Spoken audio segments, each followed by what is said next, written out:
귀한 새해 첫 신년 주일을 보내고 있습니다. 여러분, 새해 첫 강단에서 뵙게 하는 그 영광을 제가 누리게 되어서 너무 기분이 좋습니다.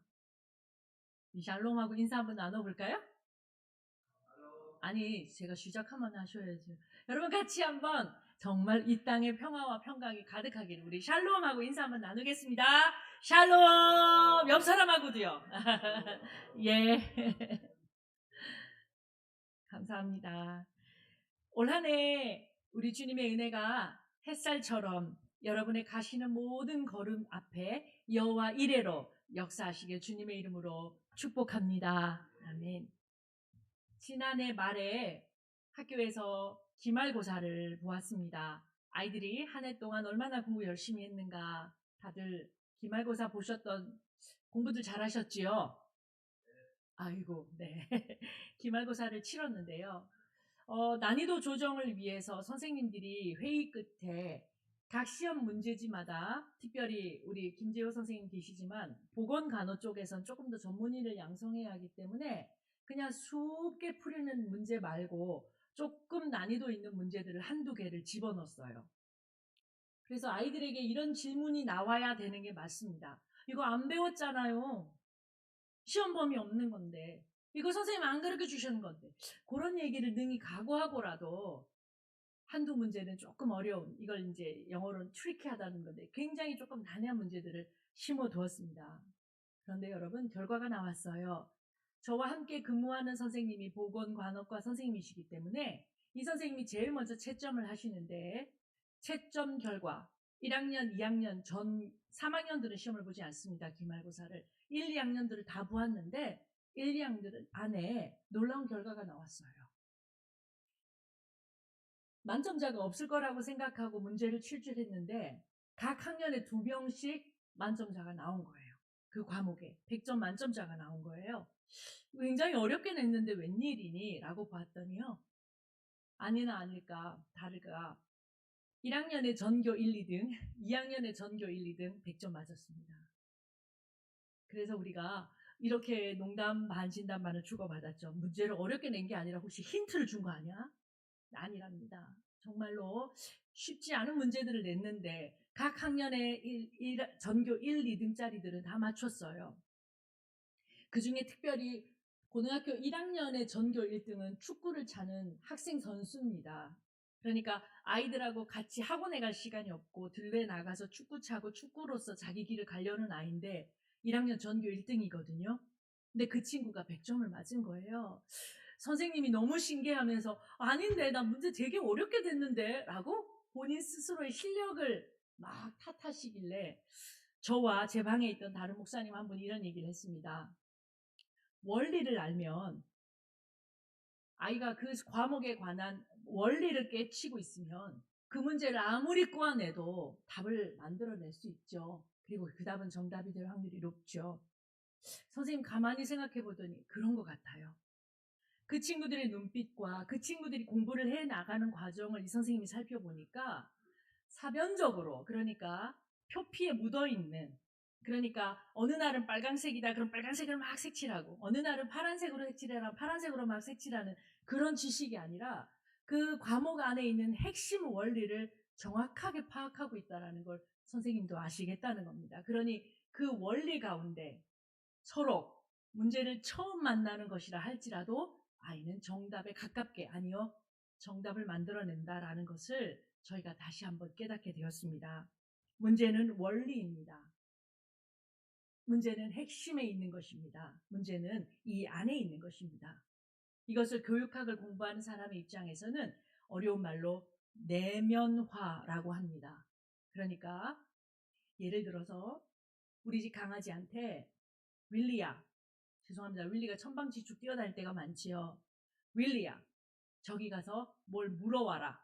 윌리가 알아듣든지 못 알아듣든지 지 생리에 끌리는 대로 가서 고기 한 점 물고 오는 거 똑똑하지 않아도 할 겁니다. 그런데 기르는 개와 사람이 다른 이유는 뭐냐면 앞에서 말하는 사람이 무슨 말을 하고 싶은지를 알아들을 수 있는 지식을 우리에게 주셨기 때문에, 또 마음을 감동시키고 내가 하고자 하는 얘기를 알아듣고 마음으로 감동한 사람은 많은 얘기를 일일이 말하지 않아도 어느 구석에 뭐가 있고 어디에 뭐가 있으니 무엇을 어떻게 하라 알아듣지 않아도 저와 소통하며 나의 사람이 되어주며 나와 함께 한 길을 갈 수가 있게 되는 거지요. 그래서 윌리는 고기를 물어올 뿐인데 저희 집 아이들은 엄마의 마음과 아빠의 마음을 헤아려 저희와 함께 동행하는 그런 관계가 된다는 말씀에 보면 내면화라는 얘기는 그렇게 크게 어려운 얘기가 되지 못할지 모릅니다. 인격의 영역으로 한번 가져와 볼까요? 요 기말고사 이야기를 인격의 사람의 이야기, 사람의 생리의, 사람의 삶의 이야기로 좀 가지고 와 볼까요? 여러분의 인생은 어떠신지요? 그런데 이 땅에서 아이를 낳고 기르고 목회자로 살아가면서 저는 학생들은 정한 시간 안에 기말고사를 보고 마는데 성인이 되고 목회자가 되고 그리스도인으로 이 땅을 살아간다라고 하는 것은 매 순간이 기말고사입니다. 매 순간 시험지를 받아 안고 있는 듯한 느낌을 가질 때가 있습니다. 하여 이런 질문들이 날아드는 거지요. A, B는 C가 되는 이유를 설명하라. 또 다음 중 보기 중에 네가 그 대답을 선택한 이유가 뭔지를 대답하라.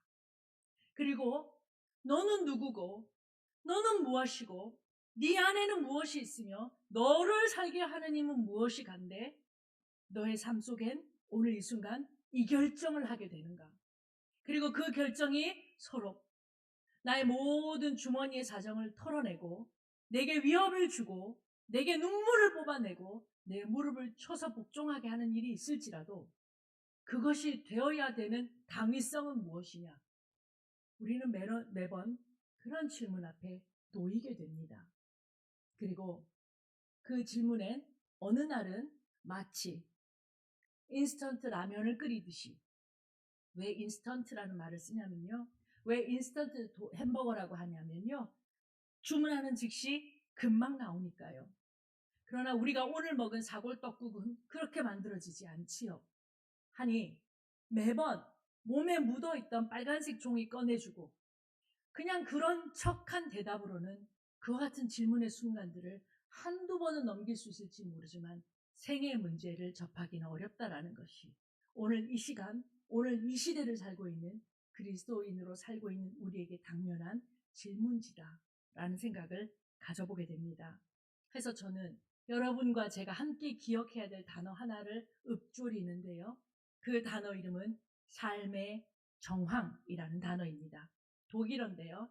Sitzen Leben이라고 말합니다. 삶의 정황, 삶의 상황, 삶의 자리, 삶의 순간, 삶의 직면 이런 말들로는 다 표현이 되지 않는 매우 다른 표현의 어떤 의미를 갖고 있는데 추후에 다시 한번 말씀드리겠습니다. 삶의 정황이라는 단어를 기억해 주십시오. 그러면 우리가 마주하는 질문지, 우리가 마주하는 삶의 순간들은 더욱 2025년 1월에 대한민국 국민으로 살고 있는 우리에게 하나님은 어떤 질문지 앞에 우리를 세우시고 계실까요? 다시요. 아까 우리 아이들, 고등학생 아이들이 질문지에 대답했듯이 어려운 질문일 수도 있고 아니면 시험 문제 너끈히 풀어내라고 이미 수업 시간에 배운 것일 수도 있으나 그런 질문의 꼴을 가지고 다음 중 고르시오라고 직면하지는 않을 것입니다. 이걸 설교자 용어로 하자면 표피 그대로, 표면 그대로 안에 있는 내용들을 숨긴 채 문제로 질문하지 않을 것입니다. 다만 그 중에 여러분이 의사결정해야 되는 순간으로 이런 질문들이 우리에게 날아오지 않겠습니까? 예를 들면 통행 불가능한 거 아니잖아요. 뒤로 차 잘 다니네. 그러니까 내 너무 바빠서 여기 조금 세울게요. 통행만 가능하면 내 차 불법 주차해도 됩니까? 아니면 소비자로서 내가 너무나 당연한 권리고 내 돈 주고 내가 산 거니까 당신이 나한테 이렇게 하는 건 옳지 않아 라고 내게 노동을 제공하는 사람에게 함부로 화내도 됩니까? 이런 질문지가 또 날아올 수 있습니다. 선한 뜻으로 모여서 형제 자매 사랑을 나누는 그리스도인의 모임을 갖고 있으니까, 그리고 누가 설거지합니까? 바쁘니까 우리 눈 딱 감고 일회용품 좀 씁시다 해도 됩니까? 또 누가 가져다 쓰는 사람이 임자인 것이 공금, 일 잘하는 사람 가져다가 어떻게든 행정 처리해서 그 돈 그냥 잘 써봐, 유용하게, 그래도 됩니까? 집진 리빈, 삶의 정황이라고 말씀드렸습니다. 우리가 그리스도인으로 살아드려야 되는 시간들은 그렇게 우리에게 액면 그대로 1 더하기 1은 2가 되는 쉬운 문제를 묻지 않습니다. 그리고 그 질문에 옳은 대답, 그른 대답 순간적으로 판명되지도 않아서 고등학교 아이들의 기말고사는 좀 쉽습니다. 정답이 있기 때문에 틀리면 틀렸다고 컴퓨터가 말을 해주죠. 나는 그 틀린 자리에서 이겨서 다음 문제를 풀어내면 되니까 실력이 향상합니다. 그러나 우리가 마주하는 기말고사는 그렇지 않습니다. 비록 틀렸을지라도 하나님 조금만, 옆 사람도 안 보내, 눈 감고 지나가면 아무도 틀렸다고 안 하는 순간을 마주하기 때문에 두려운 것입니다. 그리고 우리가 기억해야 될 단어는 호람데요. 하나님의 눈이 우리를 보고 계시다라는 것. 그리고 훨씬 더 순도 높은 불순물이라고는 하나도 들어있지 않은, 그 옛날에는, 아니요, 이거보다 평화롭고 이거보다 엄정하지 않은 시대에서는 그리스도인 것처럼 살아가도 그리스도인의 순도와 별로 구별이 되지 않았을지도 모릅니다. 하지만 지금은 가리고 가려내고 추리고 추려내고 흔들고 넘쳐서라도 불순물은 가고 껍데기는 가고 온전히 새 것만, 온전히 진정한 것만, 온전히 그분의 사람들만 하나님이 남겨놓으시고 그 렘넌트, 남겨진 사람들로부터 다시 교회를 세우시려는 뜻을 우리에게 보여주고 계신지 모릅니다. 여러분은 어떻게 사시겠습니까? 집진 리벤이라는 단어가 있습니다.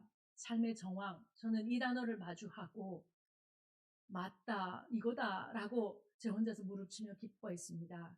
헤르만 궁겔이라는 사람은 성서 해석학자인데요.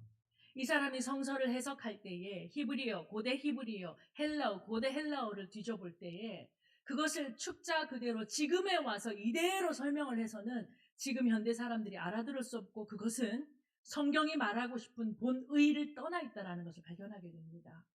다시 말씀드리면 성경이 기록되어 있던 삶의 자리, 성경이 태어났던, 말씀하셨던 그 자리로부터 그 의미를 파고 들어가야만 그 말씀이 우리에게 제대로 읽혀지고 들려진다라는 부분에서 삶의 정황이라는 단어를 만들어냅니다.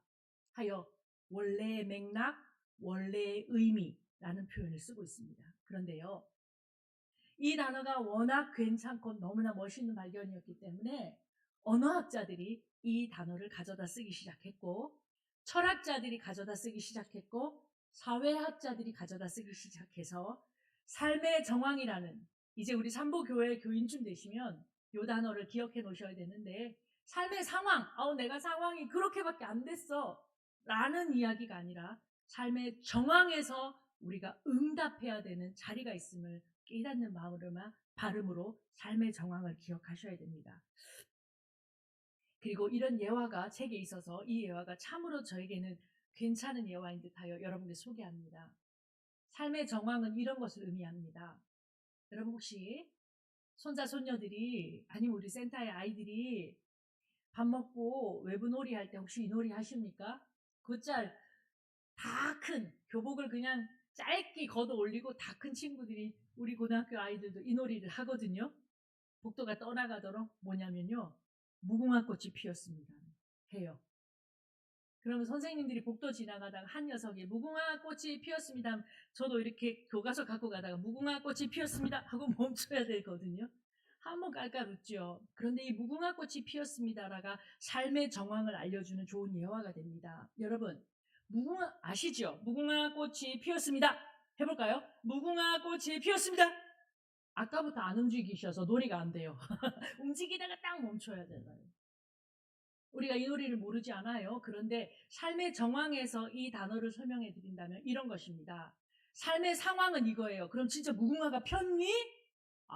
그 얘기하는 거 아니잖아요. 그러면 무궁화꽃 왜 하필 코스모스는 안 되나요? 왜 장미꽃은 안 되죠? 삶의 의미 중에 내 꽃은 나는 국화인데 국화꽃은 안 되나요? 사람마다 다를 수 있는 의미를 떠난 이 무궁화꽃이 피었습니다라는 단어가 나오게 된 맥락이 있습니다. 무엇이냐면 옛날 일제시대에 일본 아이들이 하는 노래를 일제강점기 때 일제 아이들이 하던 놀이를 일본 순사들이 우리나라에 퍼뜨리기 시작했어요. 그게 뭐냐면 오뚜기가 넘어졌어요 이거예요. 오뚜기가 넘어졌습니다. 10단어인데요. 요것을 오뚜기라는 것이 뭔지도 모르고 우리의 마음과 우리의 정서와 우리의 그 상황을 표현해내기 위해서 하필 그때 우리나라 가운데 나왔던 애국가 중에 무궁화 삼천리 윤치호가 작사한 그 노래가 무궁화를 가지고 와서 아이들 놀이 속에 무궁화 꽃이 피었습니다. 10개로 맞춘 거랍니다. 그래서 그렇게 만들어진 것이 되었다라는 게 행정안전부에서 나온 책에 나와 있습니다. 하다면 그냥 이 노래가 무궁화꽃을 찬미하는 것도 아니고 저기 무궁화꽃이 피었다라는 것도 아니라 놀이 중에 있는데 우리의 역사가 있고 슬픈 역사가 맥락하고 있으며 친일이었던 윤치호가 작성했으니 이거 논란의 여지가 있네. 이 모든 이야기들이 함께 춤을 추는 자리, 이게 삶의 정황입니다. 하면 이 이야기가 우리에게로 가지고 들어온다면 그렇게 행동하셔도 됩니다. 상황이 이렇다니까요. 제가 지금 급히 송금을 하지 않으면 큰일 나는데 은행 앞은 늘 그렇듯이 주차장이라는 건 없고 나 지금 주차 지하까지 내려갈 수 없고 아니 내 차 이렇게 삐뚤이 돼도 뒤에 사람들 잘 다니잖아요. 그래 잠깐만 내가 지금 이거 안 보내면 안 된다니까요. 잠깐만 세울게요. 그래도 됩니다. 그렇게 해서 주변을 다치지 않게 한다면 우리 괜찮다고 하고 살짝 눈은 조금 돌아가겠지만 사람들 지나다니고 차도 통행합니다. 그러나 묻습니다. 정말로 우리에게 요구하시는 이 삶의 정황이 우리가 그 일을 선택하고 그 일을 왜 그렇게 선택했는지 하나님 앞에 대답해야 되는 순간이 우리에게 엄정하게 왔다고 생각하지 않으십니까? 사회 기사 한 편을 보셔도 되고 기도 한 조각을 하나님께 올리셔도 되고 찬미 찬양하셔도 되고 남에게 받는 돈 그냥 내 주머니에 넣어도 되고 그와 같이 먹어도 되고 그와 같이 입어도 되고 그와 같이 그곳에 가도 되고 그와 같이 그곳에 안 가도 되는 모든 자유를 우리에게 주셨으나 매 순간 매 자리 매 삶의 정황 안에서 내가 누군지를 돌아보고 남의 것으로 흉내내서 살지 아니하고 그런 척하면서 순간을 모면하는 일에만 힘을 들이지 아니하고 나를 다하여서 내 안에 무엇으로 내 안에 꽉 찬 진정함으로 대답하고 말하고 주장하고 그것을 책임져야 되는 자리, 그게 그리스도인입니다. 그리고 오늘 우리에게는 그 그리스도인으로 살아달라는 그리스도의 요구와 하나님의 엄정하신 말씀이 우리 앞에 있다라고 믿어집니다.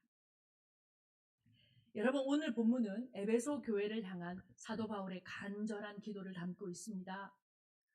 그가 얼마나 간절히 기도했는지를 간절함의 밀도로 설명할 수가 있는데요. 14절입니다.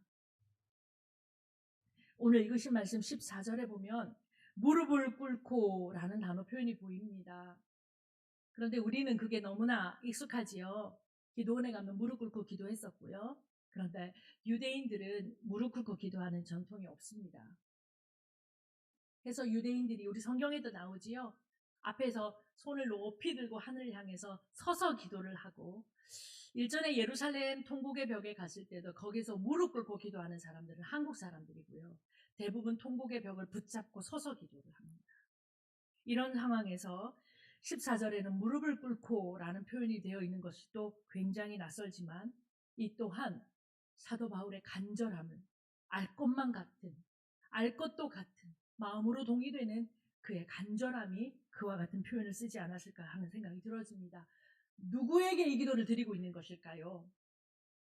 무릎을 꿇고 누구에게 기도하시는 걸까요? 13절입니다. 하늘과 땅에 있는 각 족속에게 이름을 주신 아버지, 그에게 이렇게 간절히 기도하고 있습니다. 그런데 이 아버지는 두 가지 차원에서 보셔야 돼요. 첫째는 만물의 이름을 주시느니, 여러분 혹시 당신들의 이름은 누가 지으셨습니까? 아버지가 지으셨습니까? 그 아버지를 의미하는 겁니다. 저는 제 아버지가 제 이름 짓지 않으셨어요. 할아버지가 지으셨고, 할아버지가 그때 믿고 있던 주지 스님이 지으셨대요. 그래서 제 이름의 뜻은 영화로 볼 영자에 나라 진자예요. 이 말은 뭐냐면 그때는 모두가 가난했기에 제 이름에 큰아이에게 이름을 떡같이 붙여서 하여간에 부귀 영화를 세상에 널리 펼쳐라. 근데 목사 사모로 살고 있어요. 스님이 영빨이 별로 안 좋아요. 그래서 제가 어느 날 예수 믿고 이름을 바꿨어요. 제 이름 뜻을 영적으로 영적으로 진주 같은 사람이 되자 이렇게 바꿔 잘 만들었죠. 그러니까 제 이름 제가 만든 거죠. 그런데 많은 분들이 우리 아이들도 그렇고 아버지가 우리 사람들 다 아버지가 이름을 짓듯이 만물의 주인이신 아버지, 아부지 이런 단어가 그 안에 또 숨어 있고요. 요 아버지는 무섭고 엄근진, 엄격하고 근엄하고 진지해서 아버지 거기 계세요? 지금은 아니야. 이러는 사랑방에 계신 아버지가 아니라 매우 친근한 아버지인 것이 사도 바울의 표현 속에 나와 있습니다. 거기 13절에 보면은 아버지 앞에라고 되어 있습니까? 성경에 그 앞에라는 단어가 코람데오 할 때 코람의 그런 단어가 아니고 여기서는 프로스라는 단어를 쓰고 있어요. 이 프로스는 뭐냐면 연인이 마주 앉았을 때 내 앞에 있는 당신 이럴 때 그 앞에를 의미한답니다. 그러니까 내가 내 아버지 앞에 사랑받는 자녀로 돌아가 내가 너희를 믿고 무릎을 꿇고 진짜 간절히 기도하는 것은 이런 내용이야 라고 16절에 얘기하고 있습니다. 사도 바울의 기도 내용은 이것입니다. 성령으로 말미암아 여러분 속 사람을 능력으로 강건하게 해달라. 여러분이 설교자라면 어느 단어에다가 동그라미 하시겠습니까? 속 사람 보이시나요? 성경은 낮과 밤, 어둠과 빛 이렇게 대조로 우리에게 의미를 전달하기를 좋아하는데요. 그래서 이 속 사람은 무엇으로부터 대조된 의미입니다. 어떤 것이 그 앞에 있어야 될까요? 겉사람이라는 표현입니다. 이 말은 이렇게 되는 거죠. 그러니까 우리의 겉사람은 매일 아야 파스 붙이라 우리의 겉사람은 매일 후패할지라도 우리의 속사람은 날로 강건해지기를 우리 주 앞에 구합니다 라는 기도의 제목이 이 안에 있는 것입니다. 그리고 이 말은 그의 마음속에서 타고 타올라서 17절로 병행 표현 다시 한번 표현되고 있습니다. 17절은 뭐라고 되어 있냐면 믿음으로 말미암아 그리스도께서 너희 마음에 계시라. 속 사람은 너희 마음으로 병행표기 되어집니다. 그리고 성령의 능력은 그리스도의 내주로 병행 표현됩니다. 병행이란 말은 이런 거죠. 내가 했던 말 이해되지? 그러니까 내가 다시 말하면 이렇게 표현했다는 얘기입니다. 사도 바울은 이와 같이 간절한 마음으로 여러분 앞에 여러분의 속이, 여러분의 속 사람이, 여러분의 그 그리스도가 내주하시는 그 속 영이 강건해지기를 간절히 구하고 있는 게 오늘의 말씀입니다. 예수 그리스도를 주로 영접하고 그러니 다시 이곳에 다시 오십시오라고 영접 기도를 하지는 않아도 되니 하여 그리스도께서 내주하시는 바로 이 자리, 아까 우리가 찬양한 대로 부르자면 내 마음의 한 자리, 가장 귀한 그 자리 주 오셔서 앉으소서 이렇게 말하고 있는 게 그리스도 앞에 구하고 있는, 하나님 앞에 구하고 있는 사도 바울의 이야기입니다. 저는 이것을 서랍이라고 표현해 봅니다. 그래서 오늘의 말씀 제목인 마음 서랍에서 꺼내드립니다 이런 표현이 됩니다. 아까 우리가 기말고사를 마주하는 상황을 삶의 정황이라고 했지요. 그렇게 설명하고 그렇게 응답하고 그렇게 그리스도인으로 책임있게 살아가야 된 삶의 많은 순간순간에 여러분은 무엇으로 대답을 하시겠습니까? 기말고사 외우듯이 뚝딱 하루아침에 눈 비비며 날밤 새고 나서 그 다음날 시험을 대비하듯이 외운 것으로 그냥 그게 맞단다라고 누가 알려준 지식으로 여기에 슬쩍 붙여놨다가 그걸 가지고 그 삶의 정황들, 그리스도인으로 살아드려야 될 책임 있는 순간들을 회피해 가시겠습니까? 아니면 여러분의 마음 서랍 속에서 있는 그것을 꺼내어 그곳에 대답을 넣고 대답으로 응대하고 대답으로 싸우며 대답으로 책임져 가시겠습니까? 저는 이래서 마음 서랍이라 여깁니다. 마음 서랍은 비어 있어서는 안 되죠. 그 안에 그리스도 예수, 그러니 예수의 이야기로 가득 차 있어야 됩니다. 어느 날 아이들이 달려와서 어머니 뭐 좀 주세요. 어머니 비누가 떨어졌어요. 비누 주세요. 그래? 잠깐만. 서랍을 열어서 아이들을 씻고 세울 수 있는 비누를 꺼내주는 거잖아요. 없으면 어떻게 줍니까? 그냥 물로 씻어. 아니면 꽃교 달려가야 되잖아요. 채워 넣어야 되잖아요.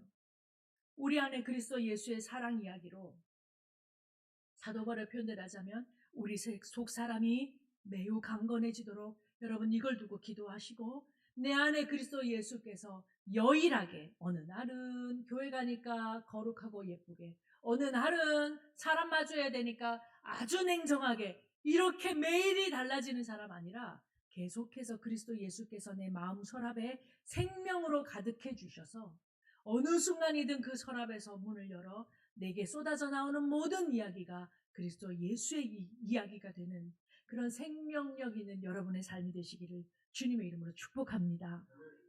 사랑하는 여러분, 베드로전서에 이렇게 말하고 있어요.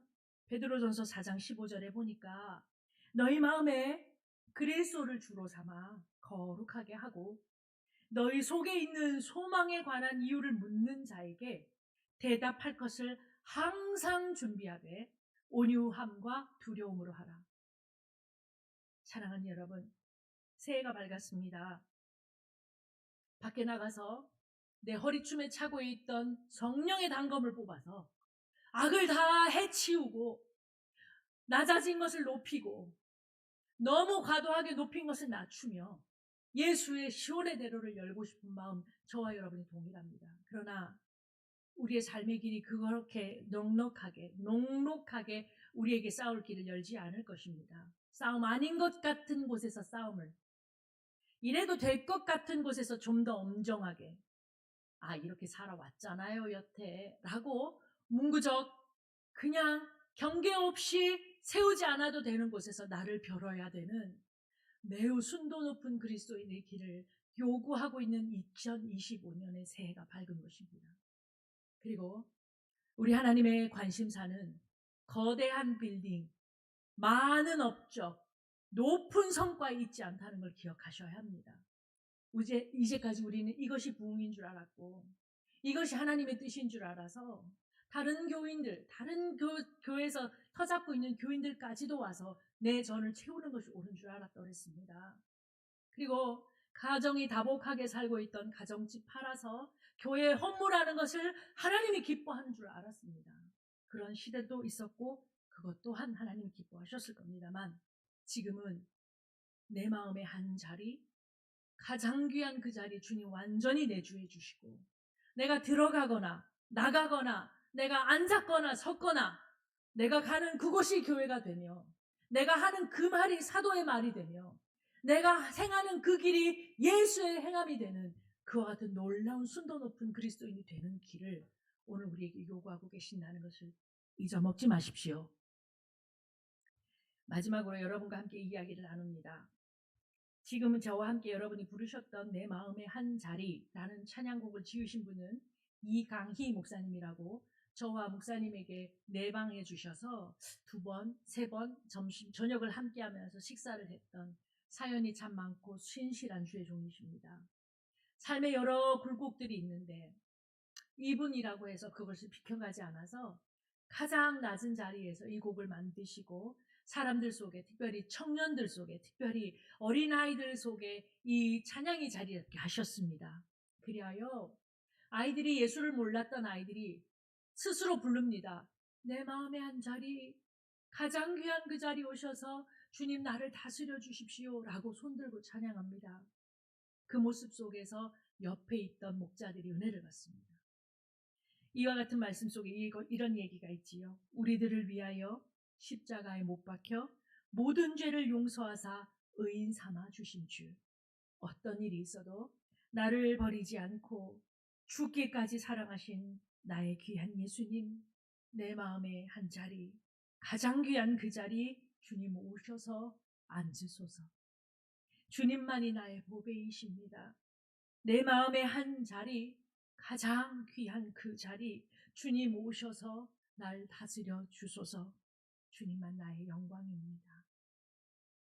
이 시간은 기도하신 연휴에 저와 여러분이 이 찬양을 완전히 배우시고 여러분의 일상, 여러분의 일주일 다시 만나는 그때까지 이 찬양이 여러분 앞서 걸어주시기를 간절한 마음 축복합니다. 기도하겠습니다.